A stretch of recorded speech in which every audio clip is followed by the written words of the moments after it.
To another episode of the You Only Live Once Life and Business Innovation style, where I honey bring you yummy conversations so that you can stay yummy in your body. And today's topic is on 5 ways to tap into your higher self for intuitive decision making. And this is one of the coolest topics of all, because not only are you going to be able to use your intuition and what's inside of you to make decisions, especially when you're on the go or when you have a really important decision you got to make, and aside from the logical side of pros and cons analysis and cost benefit analysis, this is another way to tap into your inner soul and your inner voice and your inner intuition to see what actually is that inner side of you saying.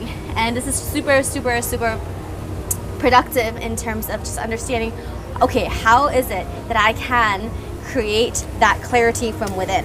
So the biggest challenge is if we don't really take note of all of the resources that we have within us, then oftentimes our decision can be very much driven by fear or driven by other emotions that are more based on loss and scarcity rather than abundance and true self. So the first way to do it is we want to clear all of that, clearing your body and your mind.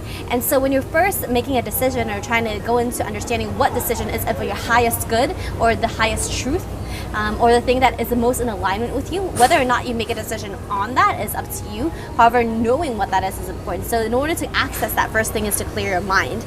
And one way to clear your mind is to write everything on your mind down and literally burn it, or just like put it somewhere else. So download everything off that's on your mind, all the worries, all the fears, just download it, put it aside, and just take it out of your mind so that you can really refocus on the clarity of it.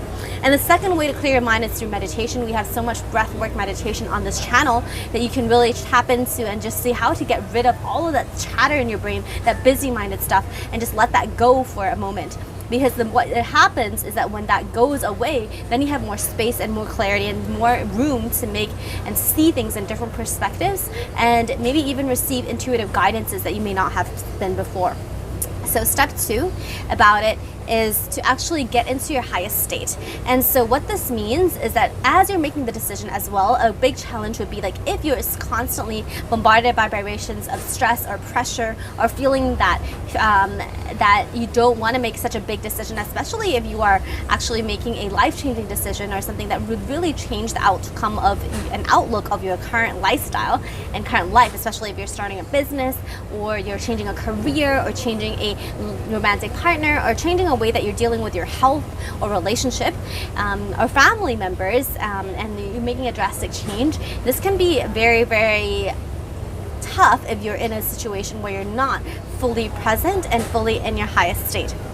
And so what is that you can get into your highest state. And there's a bunch of ways to do that. One way is exercise, getting rid of all the things physically. Of course, we also have ways in which you can reduce the stress, reduce the worry, do handstands, do anything to change the physiology of what you're going through, so that you can use that as a way to get back into the place of openness, get back into the place of neutrality, and sometimes maybe even positivity. And then once you're in that state, then you can ask, okay, is this the decision that's better for my higher self, or is B the decision that's better for my higher self? The third way of connecting to your higher self and tapping into your higher self to feel the answer is simply imagining yourself and feeling, if you were to do it, is it a yes or a no? So option A, yes or no. Option B, yes or no. This is quite advanced and it's quite challenging because we tend to doubt ourselves a lot, especially if you just started this process. So knowing like what, and phrasing that question, and knowing what it is that you're wanting, and then really take away your judgment and take away your expectations and take away your biases towards what's the part that you're leaning towards. As soon as you realize that they're biased towards one of them, then that's not going to work. So you've got to really see if you can unbias yourself and non-judgmentally and without expectations, see what your internal voice is telling you, which is a yes and which is a no. You've got to really be good at phrasing the question in this particular process of feeling your higher self answer, feeling whether that's a yes or a no. The fourth way of doing this is through visualization. So the biggest challenge is that sometimes you can't feel your way through it and you can't quite trust what is a yes or what is a no. Then you may visualize yourself in these outcomes. And one of the ways to visualize yourself is to visualize outcome number A and see if that works and if that feels right, or then visualize outcome number B or letter B. And oftentimes what happens is that you will have one that you feel better and more aligned to. However, if you don't have one that you're more aligned to, it doesn't mean that neither of them are the right answer. It just means that maybe you can phrase the question in a different way, because maybe both of them will align to your current way of phrasing it. And maybe if you're looking at a short term, that might be a different answer versus a long-term answer. And a more short-term gain might be different from a sustainable long-term gain. Maybe like for a certain one of your values will be met if you make this decision in this way. However, another value will be met if you made a decision in that way. And from that sense, you actually need a lot more awareness to see, okay, what am I satisfying if I make an A decision or I make a B decision? So for a higher self connection, you want to make sure that you're really connected to see, okay, how can I phrase this and clarify this so I can actually allow my body and my intuition to tell me the answer to the question that I actually want? So there's different ways of doing that as well. Most importantly is that you write out the questions and then you see if there's ways for you to edit to get a clear result and answer from that. And the last one, number 5, is actually an open-ended question, and this is something that you can do during one of the meditations as well.